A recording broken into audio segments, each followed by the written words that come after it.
Yeah. No, absolutely. And yeah, no, it's funny. Tell me if you've noticed this too. It's often the biggest guys in the gym that have all obviously been doing this for a long time. They're the nicest. You go Yeah, up to them, they're more than happy to help you out. They will drop everything and show you what to do. And I found that to be exactly. true again and again. And like I always say, two of the only places in the entire world where every single person is welcome, it's the gym and the library. It doesn't matter who you are, you're welcome in either of those two places. Always. Exactly. And Yeah. and then just like you said, to once you get into it, and if that is staying active, may it be walking, Mm. start walking 3 days a week, half an hour. Get a partner, preferably that can walk with you, Yeah. a friend or a partner, whatever that motivates you. Because I'm going, you going, obviously. And then Mhm. what you will see, guaranteed. Then be careful with your diet. Then before you know it, what you will say, "Hey, Matt or John, you look good. I have."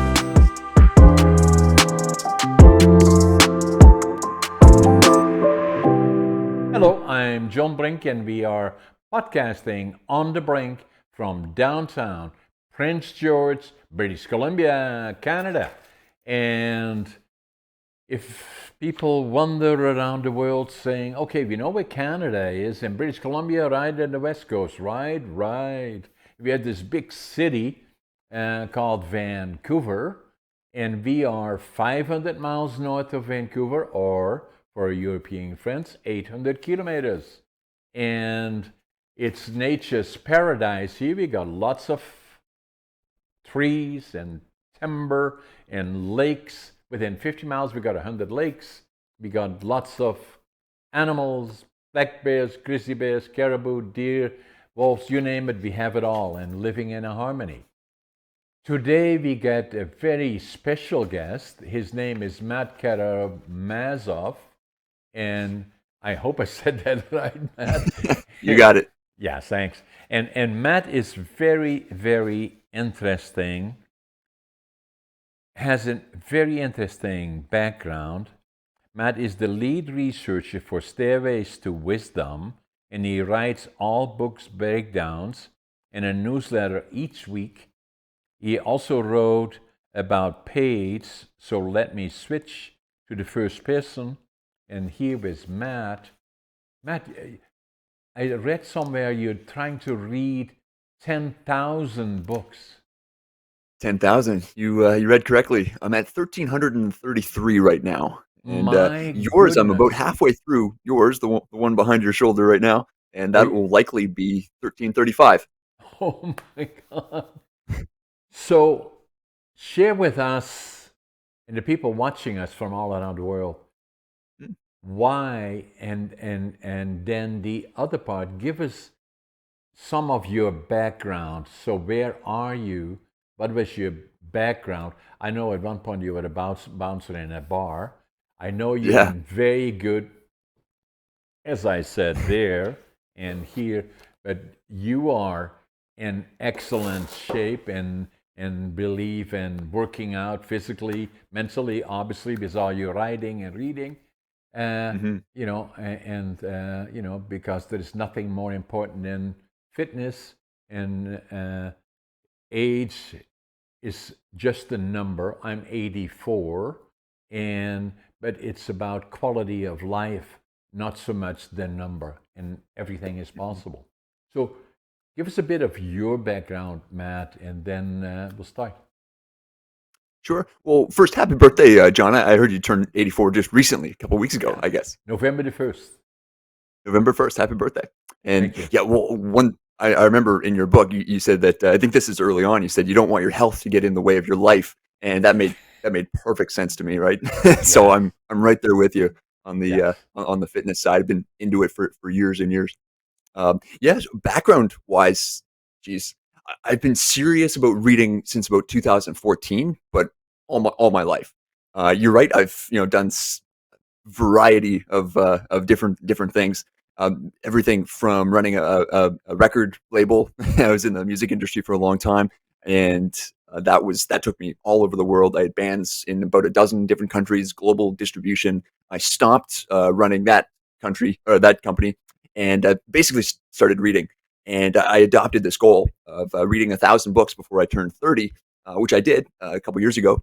And now I sort of, I mean, as they say, behind, when you get to the top of the mountains, there's just more mountains on the other Exactly, side, right? exactly. So I got to 1,000, and that didn't seem like enough. So I wanted to get to 10,000. And I mean, I don't know how long that'll take me, 50 years, 60, 70. But I'm sure once I get there, I'll double it again or something like that. But Looking yeah, behind you, all I see is books. behind me, on the floor, upstairs, in my car, on my phone, everywhere. So it's. I mean, my newsletter is called The Reading Life, and there's a great book by that same name, by C.S. Lewis, and that's actually where I got the name from. Right. And it's my life, and just like it was for him, and same with fitness too. It's just they've become such habits, such staples of my life. I couldn't imagine a day going by where I didn't do one of those things, read and move. Yeah, and then you get in that. I say that a lot of times to people is that it is amazing that for a lot of people to get into fitness, going to a gym or in whatever form they do, that it's always a little bit difficult at first, but then the longer you do it or the more you do, then it becomes a way of life, as it has for you, as it has for Hmm. me. And it usually gets to the point, like in my case, uh, I had a shock in life. I had a case of diverticulitis that nearly killed me, and Hmm. they took 20 centimeters out of my colon. And my wife is a vegetarian, and I didn't listen as well to her as I could and should have. And I was also one of those guys right up to the time this happened to me in 20 about I was 58 years old, and sorry, 68 years old when I had the case of diverticulitis. And it changed my life because up to that point, I was just like a lot of other people. And at the end of the year, you go like, I'm going to do this, that, and the other thing. I'm going to buy a membership to the gym. And then 2 weeks later, you can find 100 reasons as why you're too busy to go to the gym. And so I was about the same. And then I knew I had to change direction because I came that close to dying, really. And Hmm. the surgeon said, you came this close. And then I knew I had to take more serious my diet, and then going to the gym, getting a trainer to work with, because that then gives me a commitment that I made to the gym. And that's 15 years ago now.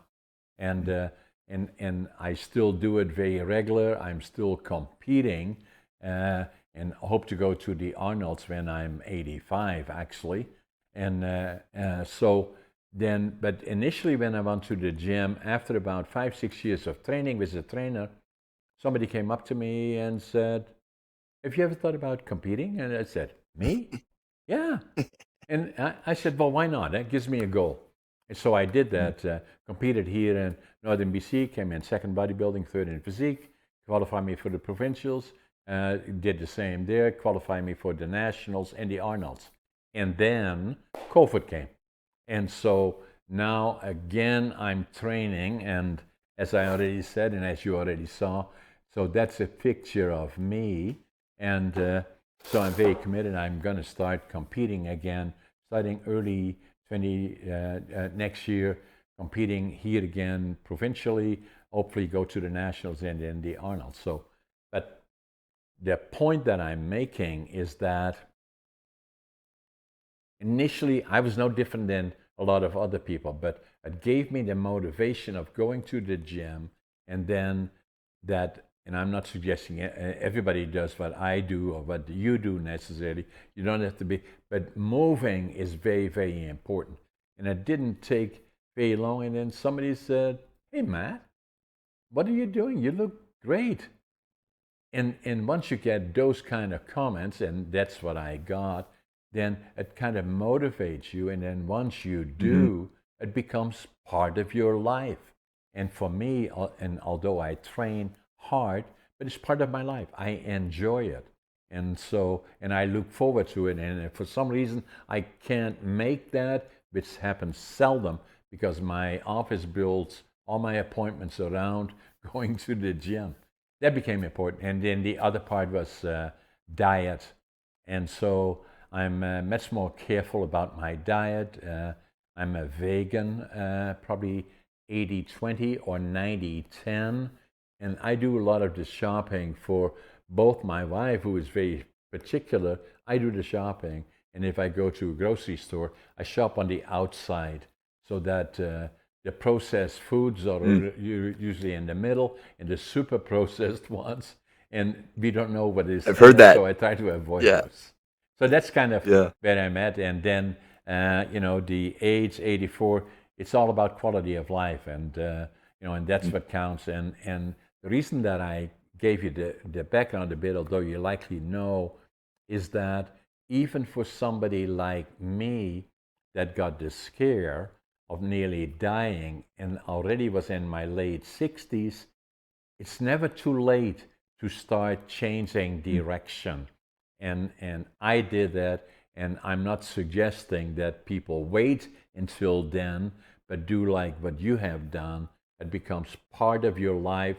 The earlier you start understanding diet, food, and the benefit of exercise, of moving, and then understanding your body in terms of your body wants to be, it wants to make you healthy, and so, but it will only take so much abuse, and usually in the last decade of life is where people start having challenges, and then a lot of people then have a handful of pills they take that are Mm. solving maybe one problem but create a whole lot of other ones, Yeah.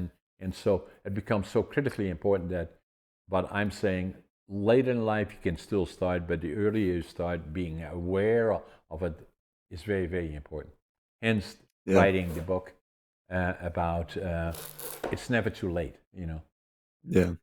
What you said made me think of two different things, and the first was, it often does take some sort of, crisis or some precipitating event to sort of set that off, Right. and it shouldn't. I mean, maybe shouldn't, but sometimes it does. It's like the story of there's a dog who's sitting on a nail, and some guy asked the owner, like, your dog is just sitting there on the nail. Why doesn't he? Like, what's he doing? And the guy says, well, I guess it just doesn't hurt enough to move. And just there's so many people like that. It's just Yeah. their present situation doesn't hurt enough, so they're not motivated to move. Yes. And then the other thing that you said reminded me of this too. Something that my friend Ed Lattimore said. He's another boxer too. That's another thing I used to do years and years ago. I gave up boxing for reading, but he says that the heaviest weight at the gym is the front door. Yeah. And man, is that ever true? There's so many things stopping people from getting that first workout in. Yeah. But once they start seeing progress, then you just want to keep going back. It's same with reading. And then the other part about the gym, not so much now, but when I first started going to the gym, stopping and on, those can be intimidating places. And then, what I found, not so much now, but then, there were a lot of people, they come in, and then there am I. I'm probably overweight, and I see the equipment. I don't even know how to sit on them or how to work them. And Mhm. everybody is watching me and saying, "What is this guy doing here?" Which obviously is Yeah. not the case. But to get past that, Mhm. and it is helpful to have somebody, and the people are very helpful in the gym Yeah. usually, and everybody is there for a good reason, and usually it's the same as you, to try to stay fit. But the other part which may be helpful, a lot of the times the gyms have trainers available that can help with some sessions to kind of get you on the way, and to find inspiration from people like you and me Mm. that have been doing this, and have all the benefits of quality of life that becomes so important as one becomes older. But the earlier you start understanding, the better. And awareness is becoming much more public now. Part of that is because of podcasting, and and Mhm. and, uh, than it was 10, 20, 30 years ago. Yeah. No, absolutely. And yeah, no, it's funny. Tell me if you've noticed this too. It's often, you know, the biggest guys in the gym that have all obviously been doing this for a long time. They're the nicest. You know, you go Yeah, up to them, they're more than happy to help you out. They will drop everything and show you what to do. And I found that to be exactly. true again and again. And you know, like I always say, you know, two of the only places in the entire world where every single person is welcome, it's the gym and the library. You know, it doesn't matter who you are, you're welcome in either of those two places. You know, always. Exactly. And Yeah. and then just like you said, to once you get into it, and if that is staying active, may it be walking, Mhm. start walking 3 days a week, half an hour. Get a partner, preferably that can walk with you, Yeah. a friend or a partner, whatever that motivates you. Because I'm going, you going, obviously, and then Mhm. what you will see, guaranteed. Then be careful with your diet. Then before you know it, what you will say, hey, Matt or John, you look good. I have that with me lots of times, that saying, my God, you look good. What are you doing? Blah, blah, blah. And, and there is no magic about it. There's nothing special about it. It's simply making the commitment that that's what you will do and that will become part of your life. Mhm. Well, accountability is so huge as well. You know, Yeah. if it's just you that's going to the gym, it's as much as I'm a big believer, you should never break a promise to yourself. You know, that's one of the just non-negotiable things. But if you have someone else that you're accountable to, you know, it's much harder to say you're not going to go to the gym today when you've got someone standing outside your house, you know, looking irately at their watch. You know, you know. And that's for So me, for me, that is important because my life is all yeah. meetings to meetings, meetings, and that has Mhm. become part.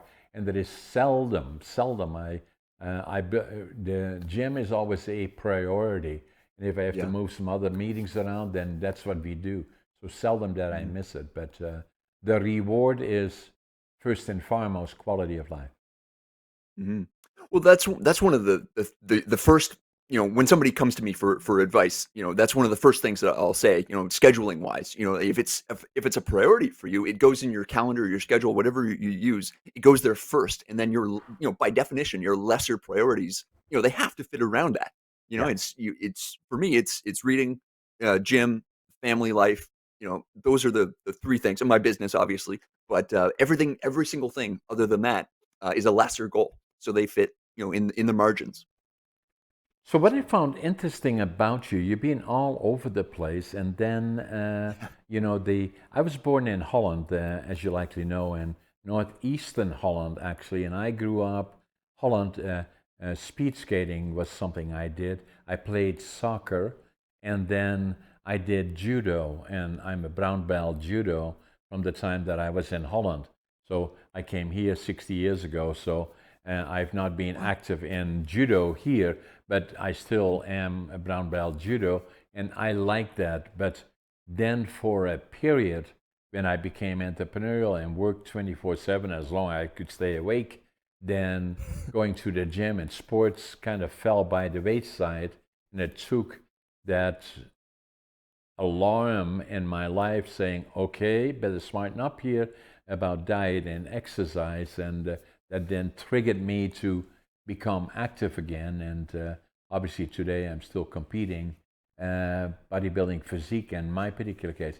Boxing was not something that I did, although I owned a lounge area in a cabaret in all places, the Yukon Territory, for 5 years. I had a sawmill there and a bar. I don't think there's any. Yeah, it's in one of my books. I don't know if you've seen this one, Against All Odds. That's the very next one I'm gonna read. That's the one I'm most looking forward to, Against All Odds. Yeah, it's about all Yep. the, and you will see it in there. I had a sawmill and a lounge, and the lounge seated about 20 people, and I was trying to. I didn't have any money, so I bought the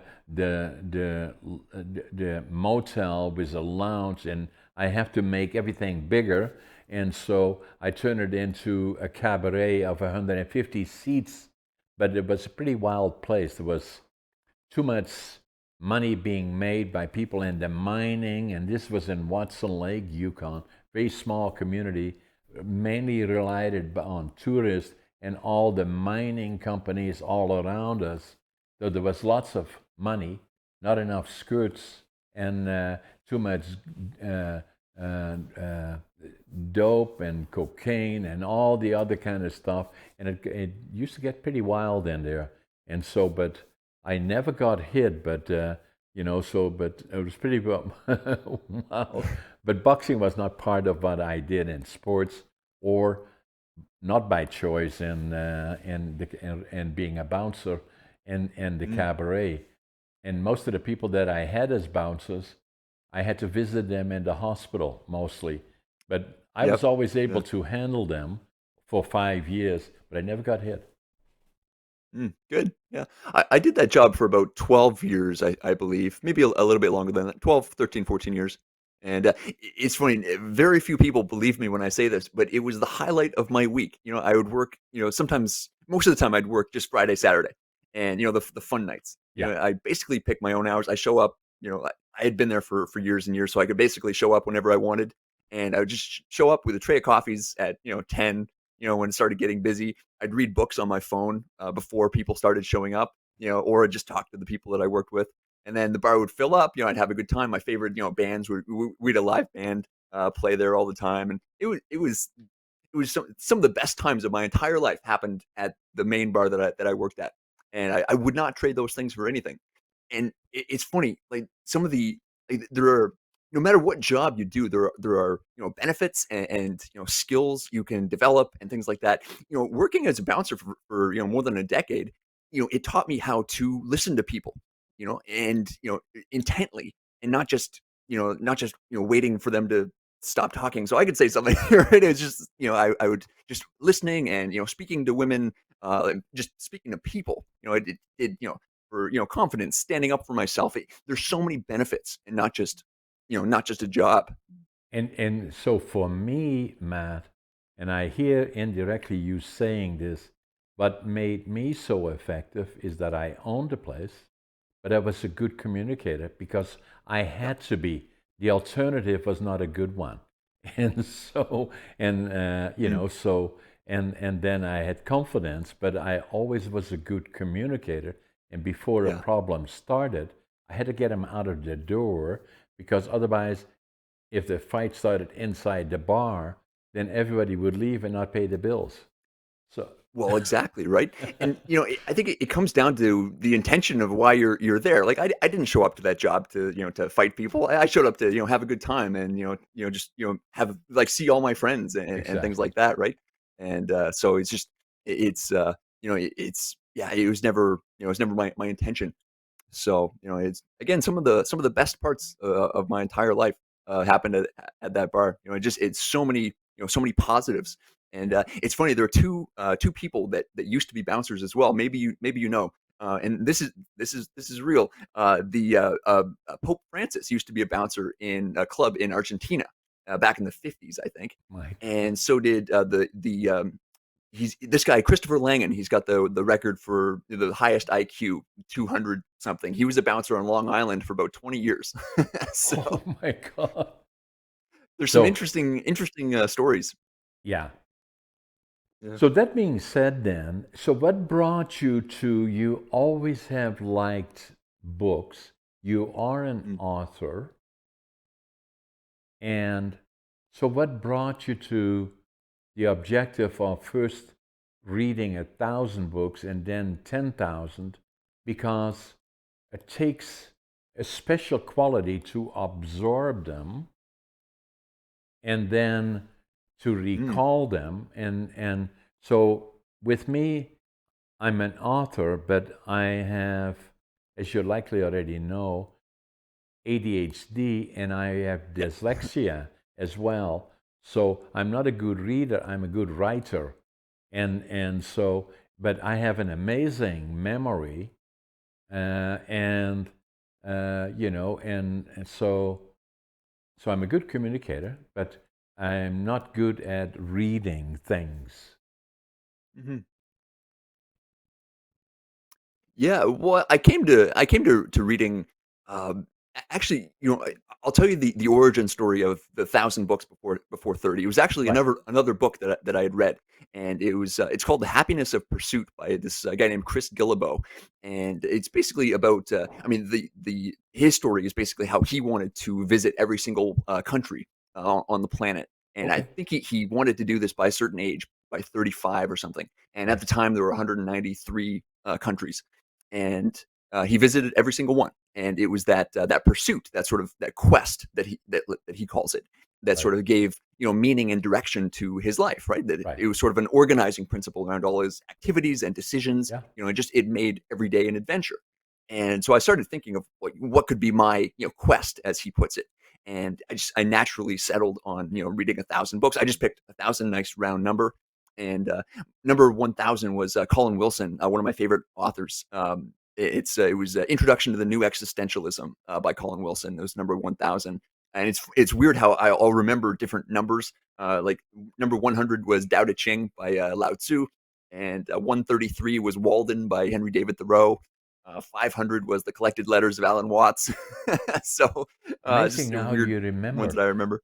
Yeah. So Yeah. how do you choose books then? How do you go Mhm. about it? Because there are millions of them likely. Yeah. Hmm. Yeah, well, I mean, every time I hear of a new book that potentially looks interesting, it immediately goes on one of three lists. Basically, I separate it by priority. So I've got high, mid, and low. So Right. when I hear about a book that I absolutely want to read next, obviously it goes on my high priority reading list. And I mean, even that one has 500 books on it, right? So I'm not going to get through that list. But basically, if it's sort of one that I'm kind of interested in, it'll go on mid or low. And I basically forget about my low and mid priority reads. But then I also choose books based on the current problem that I'm trying to solve, either personally or professionally, right? So, like in my business, if I need more leads, or if I could use more referrals or things like that, I'll read a book on that. $100 Million Leads by Alex Hormozy, or one of Dan Kennedy's books was really helpful for me for getting referrals. And so I'll choose my book based on the current problem, and then I take relentless, focused action on that problem, on the strategies, tactics that I learn, and then like I said, behind the mountain are just more mountains, more problems. You just Exactly. get more interesting, more profitable problems to solve, and then there's a book about that. So then I just keep going, and So really the only thing I've done is kept going for years. right. So the type of book that I do, I'm a storyteller. Mhm. So all my books are like that. I'm telling a story about things that are of interest to me. I did one. I don't know if you've seen this one. I did. Yeah, and so that is aimed mainly is because I'm ADHD, and the more I looked at it, the more I understood. I was already 58 years old by the time that I knew I was ADHD, and then it took me 5 years before I went to my doc and had delivered our two daughters and was a friend. He said, "Hey, John, why are you here?" And I said, "I think I got ADHD." And so we checked out. Yeah, I do. And the more I found out about it, the more I thought that the frequency of occurrence much higher than I initially understood. I understood it was around 8 to 10%. It's probably more than 20%. And so, and the more I found out about it as well, is I have a lot of things that I'm doing. I'm writing books. I'm a keynote presenter. I have 10 different companies. I'm not talking about Hurrah or John, but just make a point. A lot of people say to me, "How do you do all this stuff?" I said, "Well, because of ADHD."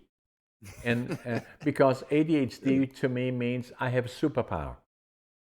Mhm. And so, but it was not until I actually, and I'm not a reader like you because of dyslexia, but at one point here in 1997, I went to a bookstore and I picked up a book, and I still don't know why I did that. And I looked at the book. The title of the book is Driven to Distraction, written by Dr. Halliwell, medical doctor. And the more I looked at the book, it's about ADHD. I'd never even heard of it. And the more I looked at it, the more I said, oh my God, that's me. And this is the actual book, 1997, that I picked up. He wrote it in 1993. I picked it up here January 1997.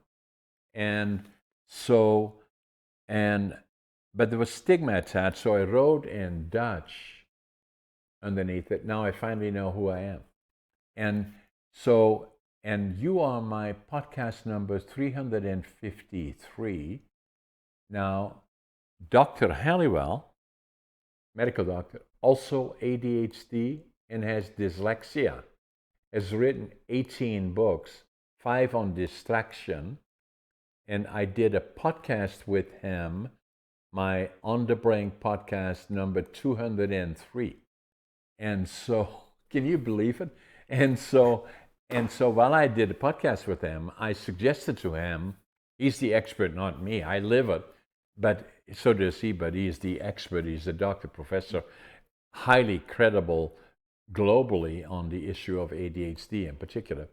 So saying that I believe that initially having the idea, maybe 10% of the population, male and female, ADHD, and I suggested to him, I think it's more like 20%. He said, no, John, it's more like 25%, if not more than that.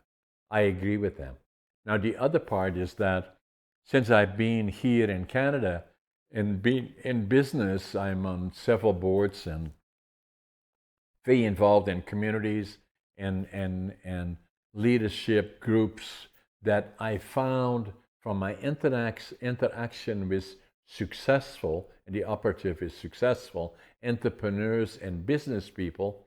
I suggested to Dr. Halliwell that I believe that 50% of them are ADHD. He said, no, John, probably 75%. I agree with him. And I find that more and more that even when I'm podcasting, I run into people who say, oh, that's me, and on and on and on. So Yeah. But it changed my life in terms of that particular book. And circumstantial to me is that I've had it in my life. Certain things happen that changed my life. The one was obviously the Second World War. We were liberated by the Canadian Army, April the 12th, 1945. I was only 4.5 years old. That I was so impressed by the Canadian Army as part of the Allied forces to liberate Europe from the German Army that I knew as I grew up I would go to the land of my heroes, Canada. I was going to go when I was 17, and my parents wouldn't let me then. I was drafted into the Dutch Air Force for 2 years, and then I went when I was 23, and I wanted to start from the bottom. So I had a suitcase, 3 books, 2 sets of clothes, and very little money. Flew to Montreal, took the train across Canada, one to Vancouver, one to the immigration office. I couldn't speak the language, didn't know a soul, didn't have a job. And fortunately, there was a German fella, and I told him I wanted to build a lumber mill. And he said, go to Prince George. That's where they build lumber mills, pulp mills. That's where all the timber is. So I did that, 500 miles north of Vancouver, 800 kilometers. And the Greyhound bus took about 12, 13, 14 hours. And I came off the bus here. I can still see where 60 years ago, where the Greyhound stopped. And I came off the bus. I had my suitcase, 3 books, 2 sets of clothes, and then couldn't speak the language, didn't have a job, and I counted my money at least 3 times. I had $25.47, but I had a dream, but it says underneath it, attitude has always been part of me in terms of I'm always positive. No matter how tough today is, I know tomorrow's going to be a better day. If people talk about this negative, that, I avoid them. Don't talk to me. Passion, whatever I do, I give it 125%. And then work ethic, I work harder than anybody. and even still today at 84, I usually get up at 5:30 in the morning. I always make my bed, and I always think I'm late, and so, and that's what I do. So the point that I'm trying to make is that certain events happened that changed my life. The meeting of Canadian Hmm. soldiers, already then I knew I would go to Canada. The other one was coming to Canada, and then meeting that German fellow that sent me to the Prince George region, was it changing? And then the next thing that happened is, as well, is the picking up the book. Academically, I was not overly successful. I failed grade 3. I failed grade 7 3 times. So they said, "What are you going to do with this guy? Send him to a mentally challenged school?" And my parents said, "No. We teach him a trade." Now, my dad was in London. My grandfather was in London. So at 13, they sent me to a furniture factory. So I became a furniture maker. And so that kind of changed direction for me. And then going to Canada, and then obviously to Prince George, and then reading this book, and then I knew that's who I am, ADHD. And so it's an asset. It's a superpower, not a liability. I know it was a long time ago, but do you remember which three books you had in your suitcase I like when it you that you arrived in asked me Canada? that, because that is so very important, and that already lays the foundation. And the first one that I had is Management by Drucker and Right. Dutch, in Dutch. And then the Right. second one that I had is that Logical Thinking in Dutch. And then the third book was about Canada. But even when I was young, not overly successful academically, becoming a laborer, I'm proud of that today. But then already I would go all over to find people speaking mainly about business who had been successful, to listen to them and to find out what made them click. So that I already did that in Holland, continue to do it even when I was here, and still do that to a certain extent. And I am obviously now one of them, because I do a lot of keynote presentations about Mhm. business and all kinds of other topics. And then obviously now podcasting on issues like that and other issues. So Yeah. yeah, so those were the three books that are laid already the foundation. And then the other one to me has always been attitude, passion, work ethic, but will follow is success. It's interesting that you say that you view ADHD as your superpower because one of my friends, Anthony Vicino, he's probably one of the more successful real estate investors that I know, and he was late 20s, who's dead broke, $80,000 in debt, and built up this business, and he had ADHD. But that's exactly how he views it, as a superpower because it allows him to do many other things. Yeah, It's a workaround. You know, yeah. But actually, there's. yeah, go So go ahead. ahead. Go ahead, Well, man. no, I was just going to mention another book that I found fascinating and that you might as well. It's called The Hypomanic Edge by John D. Gardner, and it's about basically the founders of America, right? And hypomania, and basically his hypothesis was that a lot of them had hypomania. So hypo is like a little bit less than mania. So and it was obviously higher than depression. So but they had basically characterized by excess energy and drive, motivation, and ambition. And that so many of these people that built America, like North America, were likely hypomanics, and it makes perfect sense. And also, it was kind of like a natural experiment because people like immigrants to the continent, right? What sort of population would be you would think is made up of people like that who are risk takers and ambitious. Right. It's immigrants, right? And you have this sort of natural experiment, like I said, all these hundreds of thousands, millions of people, and the author basically thinks that the percentage of hypomanics in immigrant populations is likely higher, and that sort of built America. And the book is just fascinating, and just I it's and I hilarious too. agree There's with some that, funny things. because it takes that and I get excited about this. So sorry if I interrupt you. Yeah. No, Is no, not that at all. that's why people like for me to leave with virtually nothing from Holland is a major, major step because I grew up in a culture that in northeastern Holland in particular, we had a lot of family on both sides, my dad's side, and that if in Holland, relatively small, as you likely know, and you've probably been there, is that most people would not leave more than 10 miles or 10 kilometers from where they were born and where the family lived. And soon as you would go 50 miles or 100 miles away from there, then they would say, "Oh my God, you're going to leave all the way to, it's only an hour away, but even so, oh my God, there's a major crisis."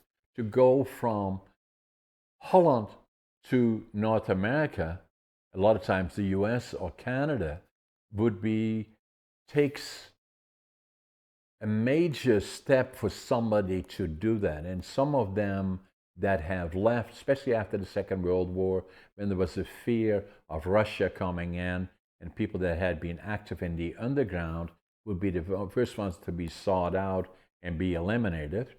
But it took a lot of other ones that followed that were in a lot of cases much more exploratory and doing many, many different things. And a lot of times, in my opinion, ADHD related issues. Hmm. Yeah. And it would take that special type.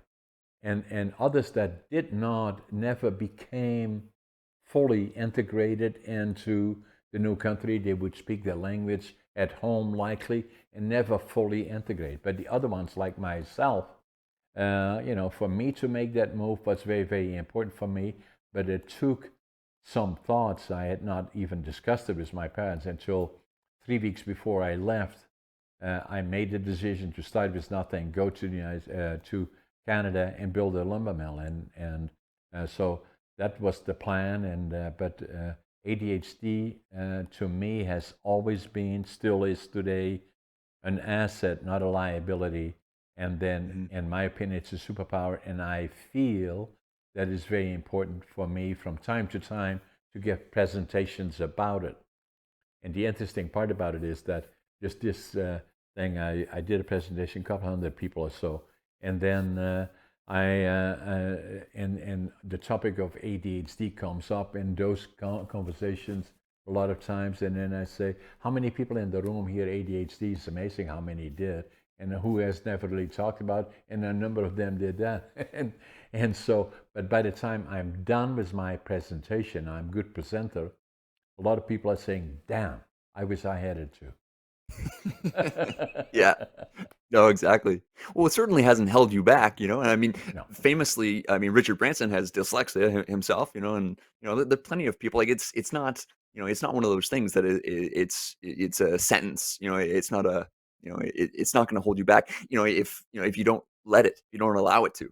But the stigma is disappearing Hmm. from it more and more, and there's people like myself that talk about it, and people that Yeah. write about it, and so it's gradually disappearing. And wherever the opportunity presents itself, I speak about it, not exclusively, but I always mention it and put a positive spin on it from my perspective. But it's very, very important for younger people, in particular, that have difficulty in the traditional learning environment, that parents are aware of it and that they can guide them in to the difficult period of recognizing it and helping them forward, that it should not stop you, and in fact it may well help you in terms of being Hmm. successful.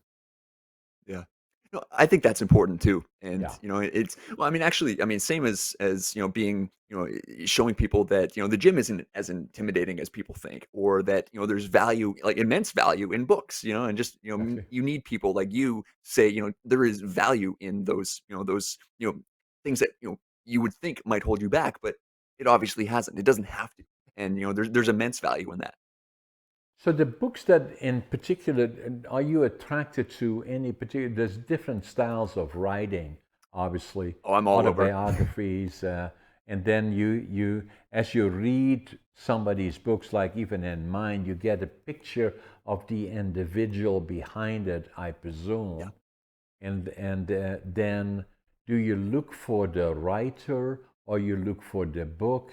The other one is presentation of the book. As you know, writing books is not easy, and it becomes a question of should it be hardcover, should it be so how do I attract somebody that, like I did with this book, Driven to Distraction? Something about it attracted me to this book. That's what made me pick it up. Is Mhm. So that's why I did this, and saying that I want to create that need for somebody to say, "Oh, interesting. Let me pick it up." Mhm. Well, it's funny. There's a few things that I like about about living young, dying old, and one of it is the more sort of conversational nature to it. As you know, it doesn't read like a didactic. Like I'm teaching you this. Sit there and learn. It's a two-way book, which and that's difficult to do, and it's very rare. There's an investing book that I read recently called Retirement Money Secrets by Steve Selengut. He's another really successful investor, and his book is like that too. It's more conversational, draws you Right. right in. Yeah. But personally, I'm all over the place with my reading. I studied philosophy in university, so obviously big into that. Some of my favorites, Nietzsche, obviously, Albert Camus, um, you know, everybody, and then the Russian classics, Dostoevsky, Tolstoy, Bulgakov as well. But then poetry, Shakespeare and Milton. Charles Bukowski is one of my favorite poets, who is not like Milton at all. Then further east, you've got Jiddu Krishnamurti. His books changed everything for me. There's one called the Revolution from Within, which set off a bunch of fireworks inside my brain. Yeah, a whole bunch of books like that, business books. Yeah, just everything. It's I don't know. One book leads to another. It's like you're not satiated anymore. Like I read 100 books, and then I thought I was pretty smart, and then I read 200, and then I realized I didn't really know all that much, and then I read 1,000, and then I realized I don't know anything.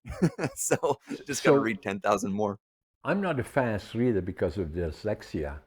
Are you Mm. a fast reader? Some people they say I can read. I'm a fast reader, and obviously I'm not. But the so is that one of the things that you do? You say I can read a book, and I find it interesting. I can read it in 2 days, from cover to cover, whatever. In I can read something in example, 2 days, but that's because I just spend a lot of time reading. I don't think I'm a particularly fast reader. I might be a little bit faster than average. Average reading speed is about 250, 300 words per minute, around 250. I think I might be 300, 350. There are certain people read at 500, 600. I think that's crazy. But it's not so crazy. It also depends on the book as well. So I mean, yeah, you can't speed read Paradise Lost, no, or Infinite Jest, or like yeah, one of those books that are just classic. Like, could you imagine like speed reading the Meditations by Marcus Aurelius? Like that doesn't. There's a Woody Allen joke where he says he took a speed reading course and he read War and Peace in 20 minutes, yeah, and somebody asked him what it's about, and he said it was about Russia. yeah, So you can't really get much from speed reading, but or at least less than taking your time with it. So yeah, my strategy is basically just to spend a lot of time reading. So right. So the so what do you suggest to people looking for books? The other thing that we do now is that Amazon is out there. That in an amazing company that started with books and then grew out to what they are today.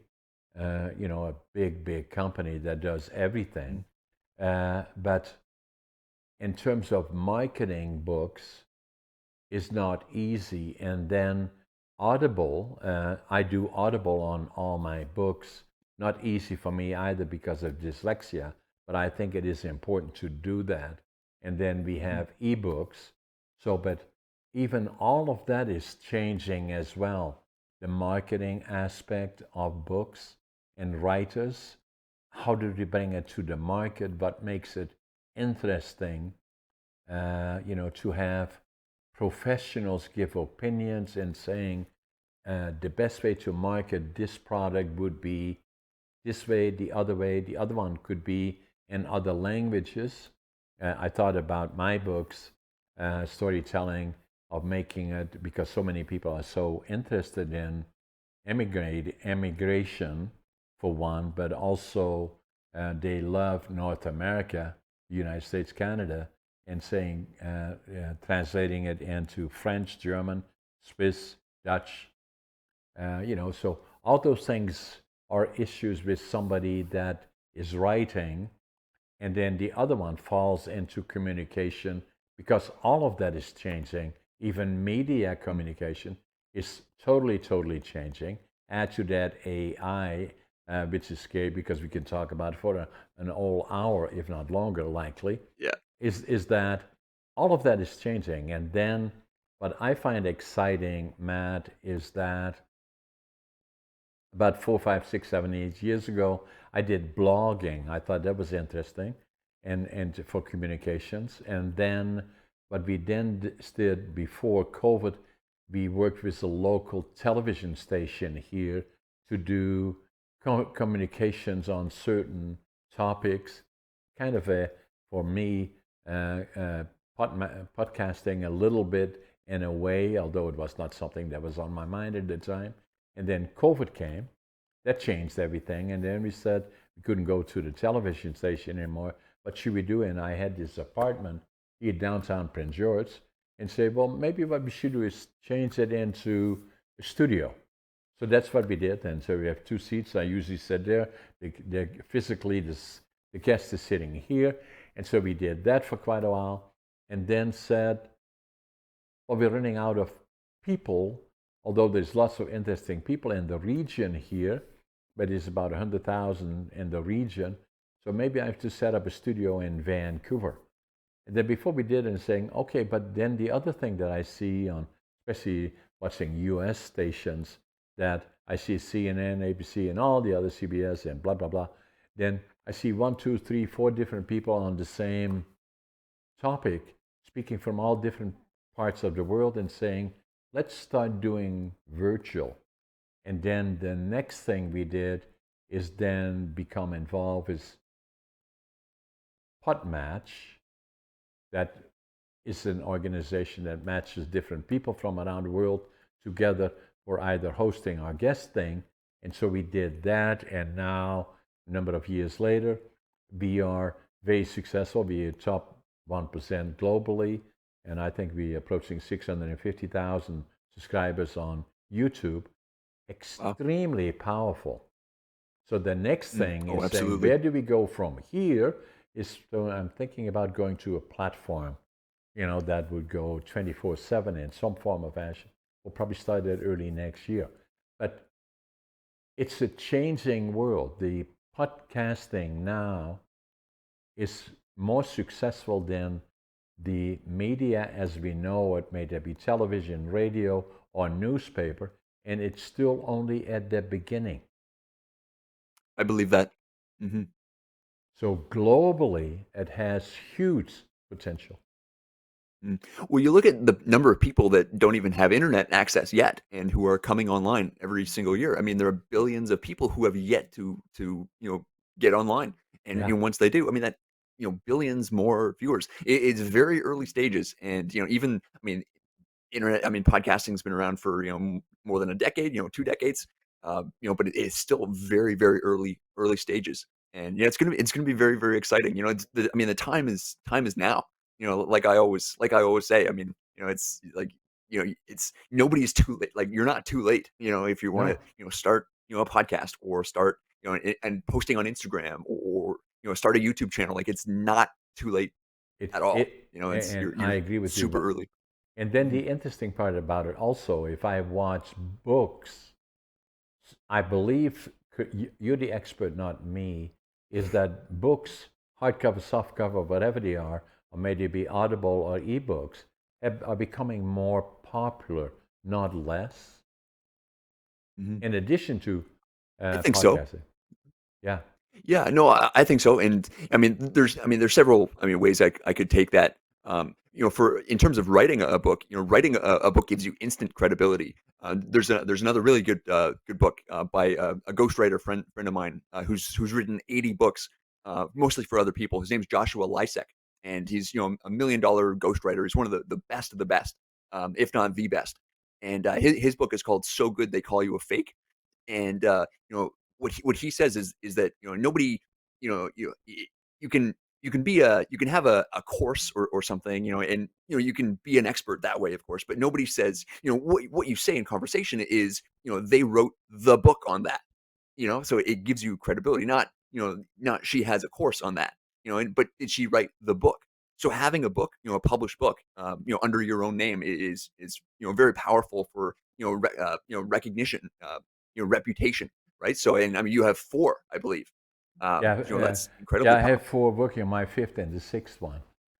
So Hmm. and then what I do is also, what I've done from the first book, this one, Against All Odds. And Hmm. once you read it, I'd like you to give me your thoughts on it if you can. Of course, I will. And I have my name on here relatively small. So then I go to this one.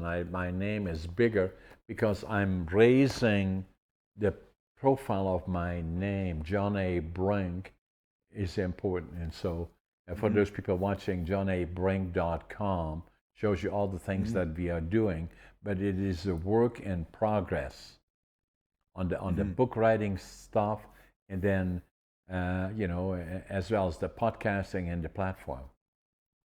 Hmm. When you look, you look at, it was funny. Stephen King came out with another book this year. I forget. "You Like It Darker" is what it's called, and the title of the book was smaller print, and it's massive letters right at the top. Stephen King, Yeah, right? So, yeah, you know exactly. that's what you do. So Yeah. raising his profile. Yeah. Yeah.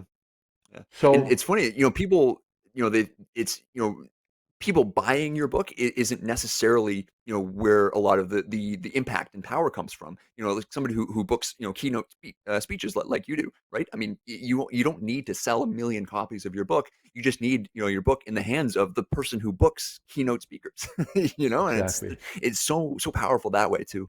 Yeah, and then the other part about it, podcasting complements that again because I look Hmm. behind you. You cannot avoid to picking up titles and thinking, interesting. I like the look of this one, that one, and Yeah. so what we do in a way strategically. I don't know if you can see all of my books here, but can you see the other ones down that are sitting there? A No, I can't. I little bit can only down. see Living Yeah, Young, Dying Old. Yeah. yeah. Right So behind. the I so forgot. the I ones forgot that which we way I had to move. yeah, so the other ones that I did is this one here, finding your passion, living the dream. And that's an interesting one because so often I was listening to a program, United States program, you said 75% of the people that work don't like their job. And Yeah. 70% of the 75, I think Canada is the same, 70 of the 75% are looking for another job.